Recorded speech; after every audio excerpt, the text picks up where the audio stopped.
মহাভারতের বীর পঞ্চপাণ্ডব তারা দুর্যোধনের নির্দেশে কাছে পূরণ করার জন্য সে হস্তিনাপুর রাজসভার থেকে আগমন করছে।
আমাদের না ছেড়ে দিচ্ছে, কিন্তু তাদের স্ত্রী দ্রৌপদীকে দাসী হিসেবে এই রাজসভার মধ্যে রেখে নিয়েছে ভাগ।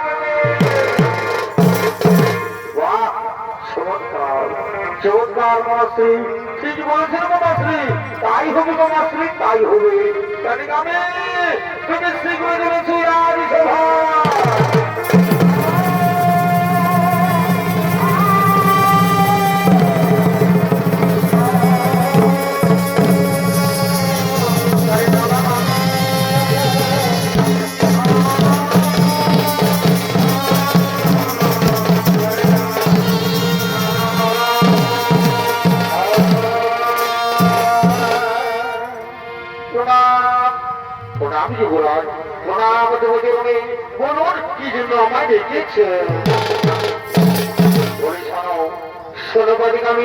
তুমি যাও, তুমি শ্রীকুণ্ডে যাও, সে দ্রৌপদীর কাছে তাকে জানিয়ে দাও, যে দুর্যোধন তাকে জিহ্বায় দিতেছে।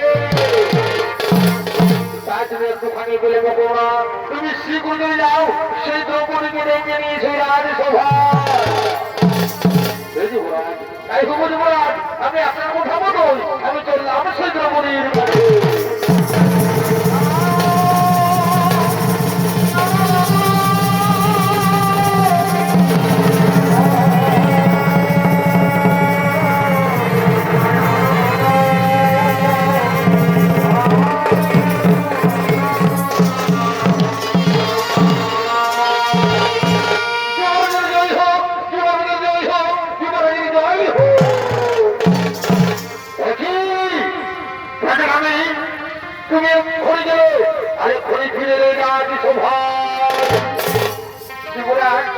আমি গিয়েছিলাম সেই দ্রৌপদীর কাছে, কিন্তু এভাবে তোমার মুখ হঠাৎ করে বন্ধ হয়ে গেলে কেন? কি হয়েছে আমি সত্যি ঘটনা আমার কাছে খুলে বলো।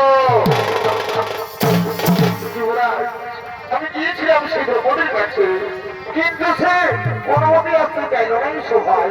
আমি অনেক চেষ্টা করলাম, কিন্তু সে কোনো মতেই রাজি হলো না এই সময় আসার জন্য।